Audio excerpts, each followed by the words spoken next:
আল্লাহ পাক কলম সৃষ্টি করে তাকদীর লিখেছেন, অতএব তাকদীর নিয়ে প্রিয় ভাইয়েরা বিচলিত হবেন না। আপনার তাকদীরে যা আছে আপনি পাবেন, যা নাই কোশ্চিন কালেও পাবেন না, ফুল স্টপ। আপনার তাকদীরে যা আছে আপনি পাবেন, না পেয়ে আপনি দুনিয়া থেকে যাবেন না, ফুল স্টপ। আর আপনার তাকদীরে যা নাই সারা দুনিয়ার মানুষ মিলে আপনাকে দিতে পারবেন না। এই চিন্তাটা আগে মাথার মধ্যে সেট করেন। এই চিন্তা যার মধ্যে ইনস্টল করা আছে সে আত্মহত্যা করে না কখনো, সে হতাশ হয় না কখনো, সে ভয় পায় না, আল্লাহর পথে চলতে গিয়ে পিছু পা হয় না, সে জালেমের সামনে মাথা নত করে না। যার মাথায় এই চিন্তা আছে যে আল্লাহ যা লিখেছেন এটা হবে, যা লিখেন নাই সারা দুনিয়ার মানুষ মিলে সেটা হবে না, সিম্পল।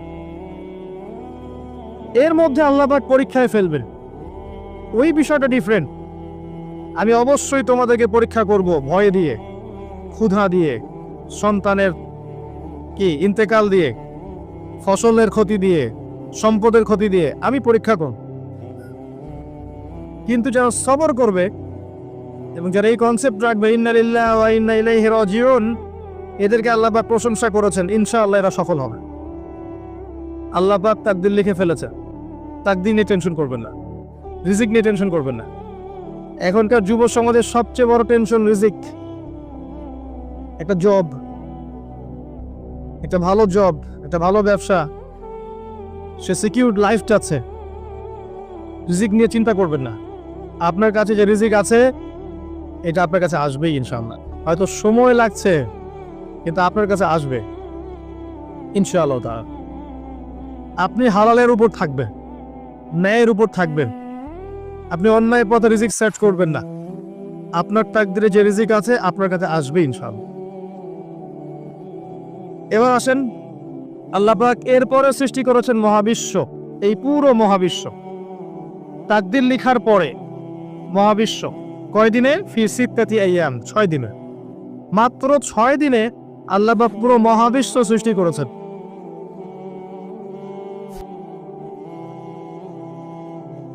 হুয়াল্লাযী খালাকাস সামাওয়াতি ওয়াল আরদা ফি সিত্তাতি আইয়াম সুম্মা ইসতাওয়া আলাল আরশ। সূরা হাদীদের মধ্যে একটা আছে, তিনি সে আল্লাহ যিনি এই মহাবিশ্ব সৃষ্টি করেছেন 6 দিনে, এরপরে আরশের উপর সমাসীন হয়েছেন।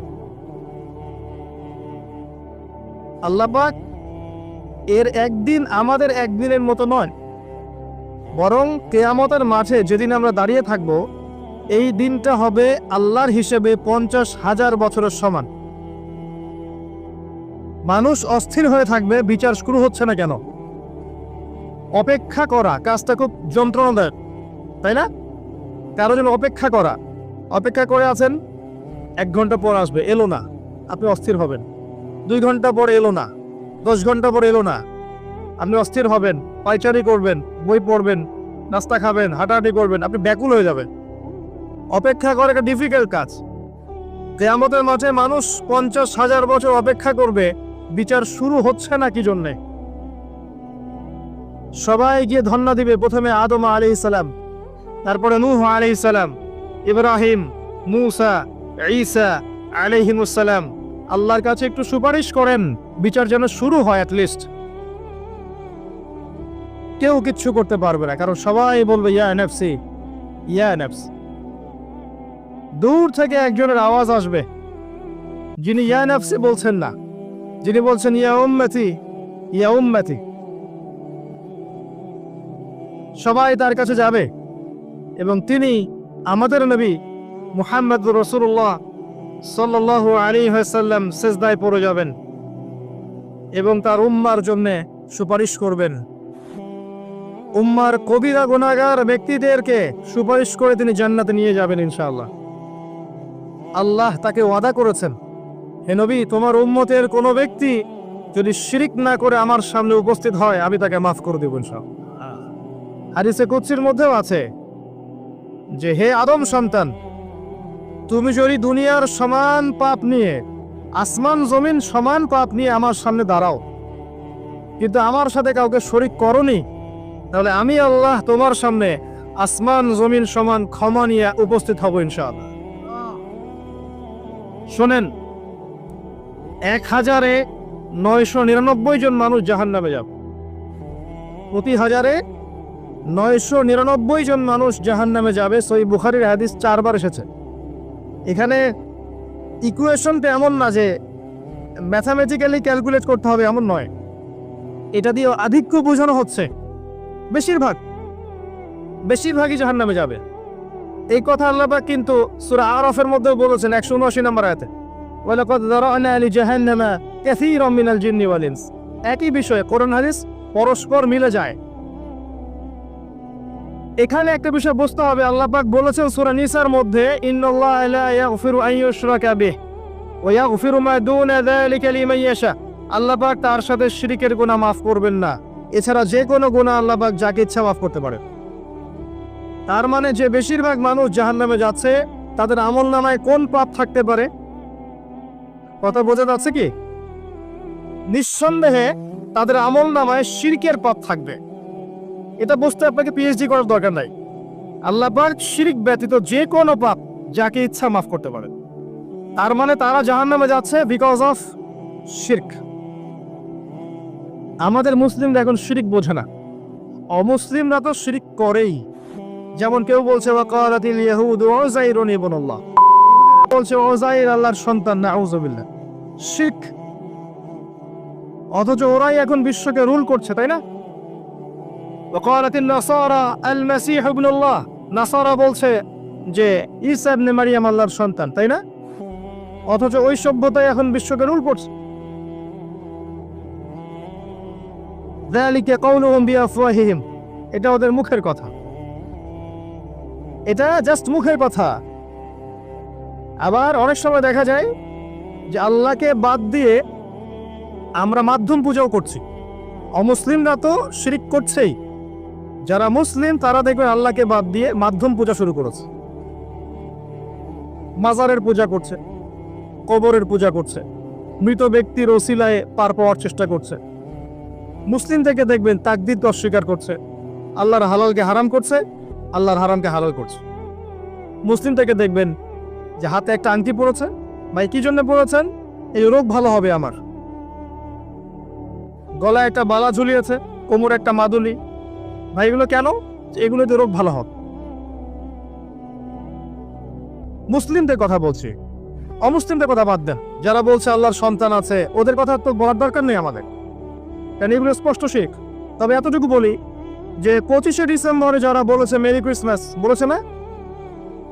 25শে ডিসেম্বর যারা বলেছে মেরি ক্রিসমাস, মুসলিমদের মধ্যে এরা স্বীকার করে নিয়েছে যে ওই দিন আল্লাহ রাব্বুল আলামিন ঈসা আলাইহিস সালামকে জন্ম দিয়েছেন।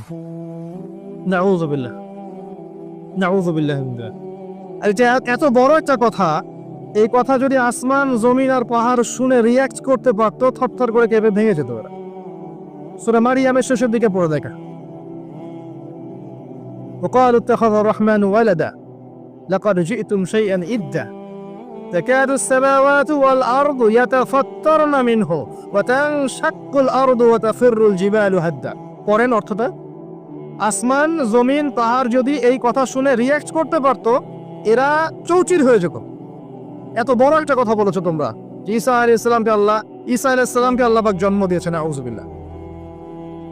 এরা তো শিরক করছেই। মুসলিমরাও দেখবেন এই যেগুলো বললাম, আল্লাহকে বাদ দিয়ে অন্যের কাছে দোয়া করছে, আল্লাহকে বাদ দিয়ে অন্যকে সেজদা করছে, আল্লাহকে বাদ দিয়ে অন্যের কাছে নজর মানত করছে, আল্লাহকে বাদ দিয়ে অন্যের জন্য জবাই করছে, আল্লাহর তাকদীরকে অস্বীকার করছে, আল্লাহর হালালকে হারাম করে নিচ্ছে, আল্লাহর হারামকে হালাল করে নিচ্ছে। দেখবেন মুসলিমরা করছে। এবার মুসলিম জেনারেশন, এমন একটা প্রজন্ম বের হয়েছে এখন, ইয়াং জেনারেশনের, তারা বলছে যে এই মহাবিশ্ব বিগ ব্যাং থেকে সৃষ্টি হয়েছে, আল্লাহ বলতে কিছু নাই। আপনি বোঝেন কি কারণে প্রতি 999 পিপল জাহান্নামে কেন যাবে? কারণটা কি? শিরক। আর এই শিরকটা হচ্ছে আপনার চিন্তায়, আপনার কথায় এবং আপনার কাজে। চিন্তার মধ্যে শিরক। যেমন একজন ব্যক্তি চিন্তা করে আকীদা যে আল্লাহ ছাড়া অমুকও সন্তান দিতে পারে, এরকম আকীদা নাই মুসলিমদের। আছে। একজন বলছে আল্লাহ কল্যাণের মালিক আর শয়তান হচ্ছে অকল্যাণের মালিক। কথাটা শুনতে খুব ভালো লাগে না? অকল্যাণ হয়তো আল্লাহর পক্ষ থেকে আসে না, আল্লাহ পবিত্র, অকল্যাণ শয়তানের পক্ষ থেকে আসবে। ব্যাপারটা কেমন? ভালো মন্দ, কল্যাণ অকল্যাণ, দুঃখ কষ্ট সুখ সবকিছু কার পক্ষ থেকে আসে? এমন নয় যে ভালোগুলো আল্লাহ দেন, অকল্যাণগুলো শয়তান দেয়, নাউযুবিল্লাহ।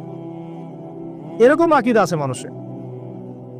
কিছু মানুষ বলছে তাকদীর বলতে কিচ্ছু নাই, মানুষ নিজেই তার কর্মের নিয়ন্ত্রণ।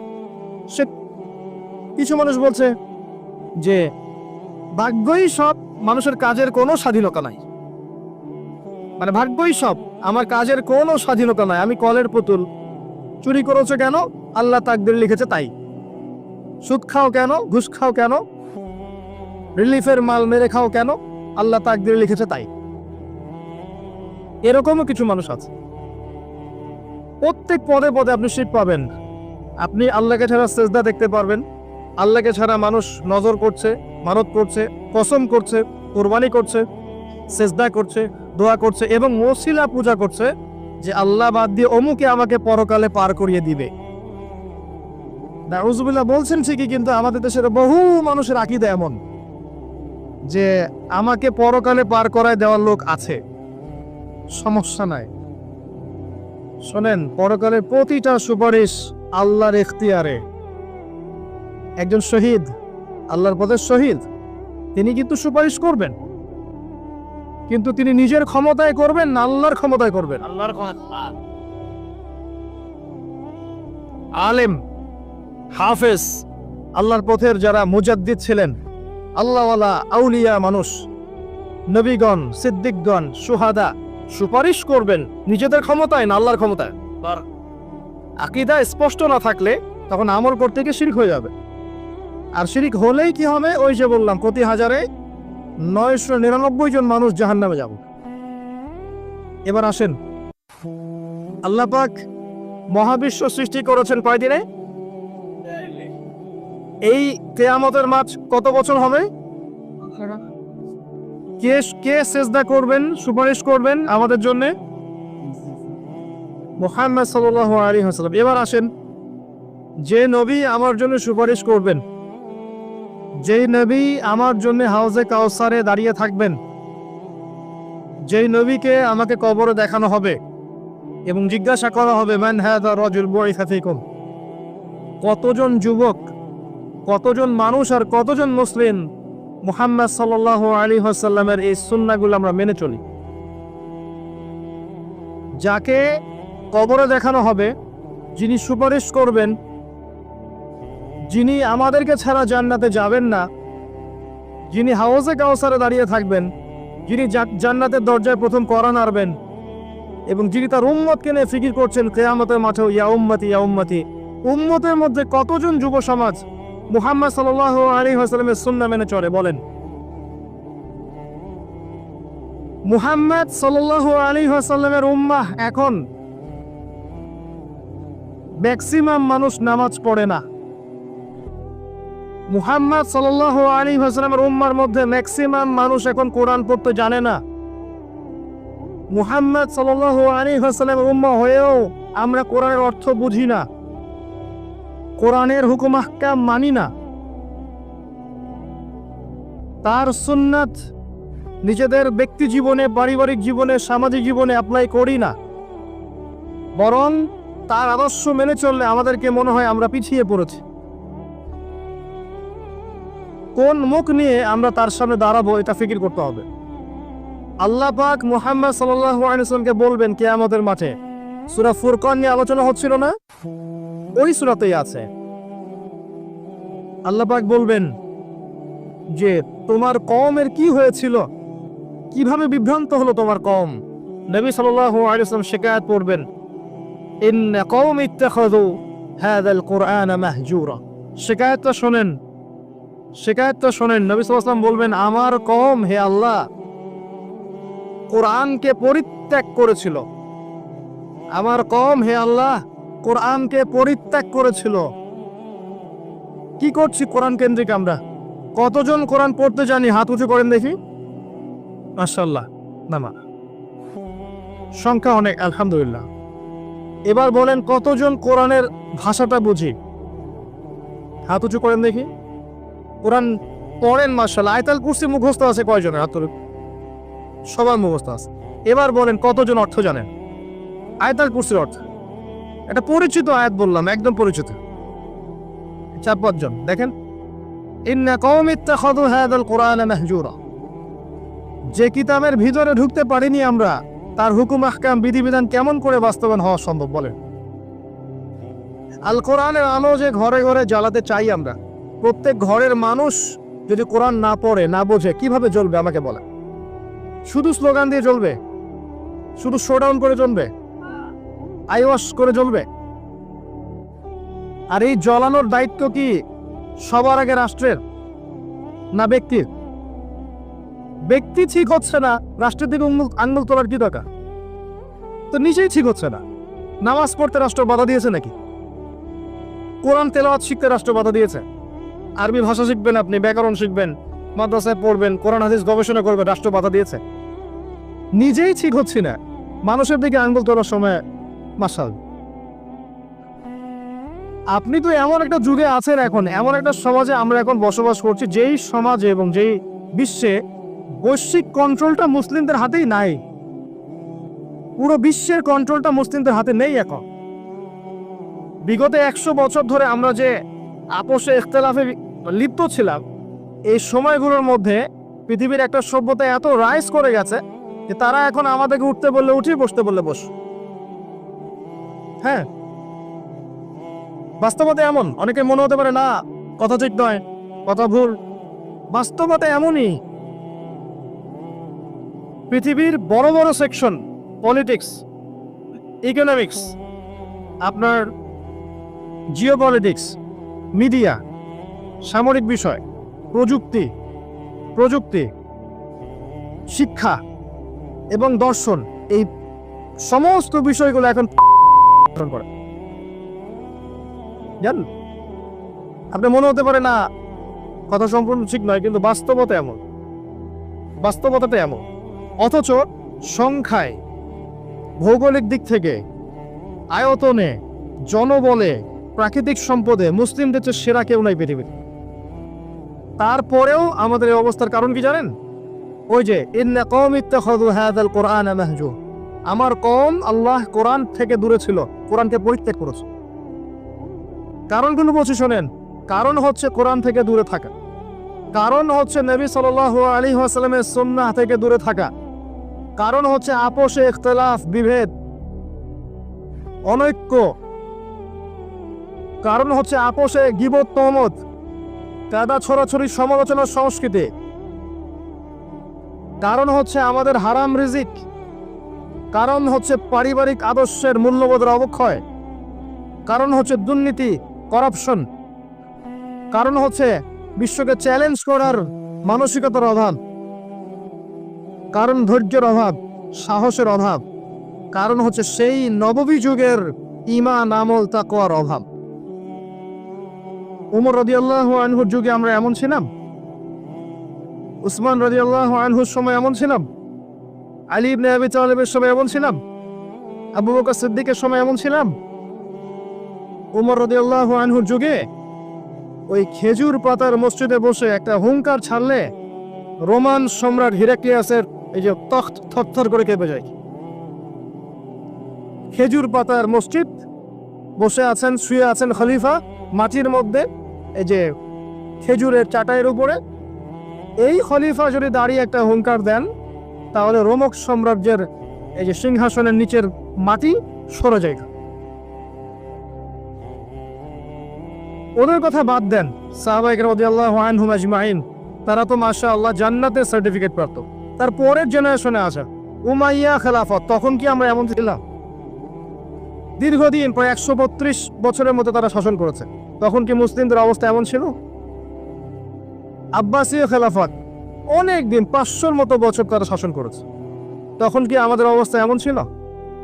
হ্যাঁ, একবার এমন হয়েছিল। কখন জানেন?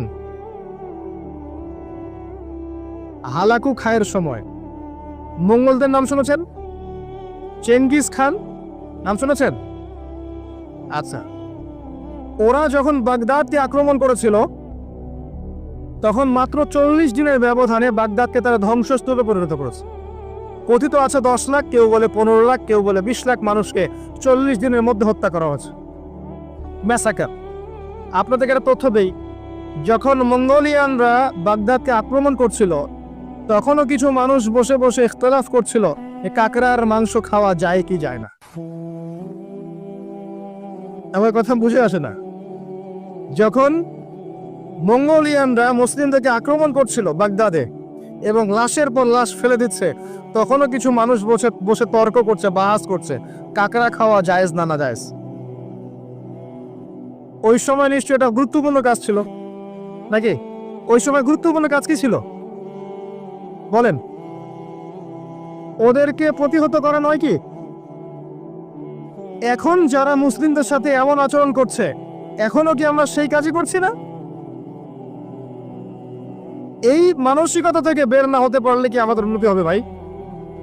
মৌলিক কাজে আসেন, প্রচুর পড়াশোনা করতে হবে। প্রথম কাজ, একটা দেশ, একটা সরকার থাকে, প্রশাসন থাকে, জনগণ থাকে, ওলামায়ে কেরাম থাকে, যুব সমাজ থাকে, থাকে না? এরা সবাই এক না আলাদা? এরা সবাই একটা নেশন না আলাদা? একে অপরের শত্রু না মিত্র? একে অপরের ভাই না শত্রু? এরা সবাই একটা নেশন, একটা বডি না? একটা দেহের একটা অংশে আঘাত পেলে অন্য অংশ ব্যথা পায় না? ব্যথা পায়। যদি ব্যথা না পায় তাহলে ওই অংশটা প্যারালাইজ না? অবশ্য আমরা সবাই এক, এই কনসেপ্টটা ভুলে গেছি। আমরা সবাই মিলে যে একটা জাতি, কনসেপ্টটা ভুলে গেছি। আমরা আপোষে নিজেদের সাথে লড়ছি, ধর্মনেতা আর এক ধর্মনেতার সাথে, এক আলেম আর এক আলেমের সাথে, এক বক্তা আর এক বক্তার সাথে, এক পলিটিক্যাল দল আর এক পলিটিক্যাল দলের সাথে, একটা ধর্মীয় দল একটা ধর্মীয় দলের সাথে। দেখবেন আমরা আপোষে লড়ছি, অথচ আমরা সবাই কিন্তু এক। প্রথমত আমরা আল্লাহর বান্দা, এরপর আমরা মুসলিম, আমরা একই জাতীয়তায় বিশ্বাস। এখন একটা বিভক্ত জাতিকে দমন করা কি কঠিন না সহজ? কথা বলে সহজ না কঠিন? যখন আমরা বিভক্ত তখন আপনাকে আমাকে সহজেই তারা দমন করতে পারবে, কোনো সমস্যা নেই। যদি আমরা ঐক্যবদ্ধ থাকতে পারতাম তাহলে আজকে আমাদের অবস্থাটা হতো না। এই সারা বিশ্বে আমাদের যে অবস্থা, আপনি তাকান, সিরিয়া, ইরান, লেবানন, জর্ডান, যে কোনো দিকে তাকান, একটাই চিত্র দেখবেন, একটা চিত্রই দেখবেন যে রক্ত ঝরছে মুসলিমদের। কাদের? ছোট ছোট বাচ্চা, দুধের বাচ্চা, বোঝে না যে ভালো কি আর মন্দ কি, ন্যায় কি অন্যায় কি, এটাও বোঝে না। এদেরকে বোম মেরে হত্যা করে দেওয়া হচ্ছে। আর আমরা কি করছি ভাই? ওই যে, হ্যাঁ ঠিক বলেছেন, মাসআলা আমাকে বলতে বলেন না, ওইটা নিয়ে আবার বিতর্ক শুরু হয়ে যাবে। ধরতে পারছেন আপনি ঠিকই, ইখতিলাফি যে বিষয়গুলো আছে এইগুলো নিয়ে আমরা আপোষে মত পার্থক্যে লিপ্ত আছি। মূল বিষয়ে কাজ করা উচিত নয় কি? মূল বিষয়গুলো কি কি? 1 নাম্বার আকীদা। 1 নাম্বার কি? আকীদা। সবার আকীদাগুলোকে পরিষ্কার করতে হবে। আকীদার মধ্যে কোনো শিরক থাকা যাবে না। কি থাকা যাবে না? শিরকি আকীদা নিয়ে আপনি আল্লাহর পথে কাজ করতে পারবেন না, সফল হবেন না। যাদের আকীদার মধ্যে শিরক আছে, শিরকি আকীদা নিয়ে আপনি সফল হতে পারবেন না, এটা সম্ভব না। 2 নাম্বার, আমল ঠিক করতে হবে। আমলের মধ্যে বেদাত রাখা যাবে না। কি রাখা যাবে না? বেদাত রাখা যাবে, সুন্নত থাকতে হবে। 3 নাম্বার, রিজিক খাবো, হারাম থাকা যাবে না, হালাল থাকতে হবে। না খেয়ে মারা যাবো তাও যাবো, হারাম খাবো।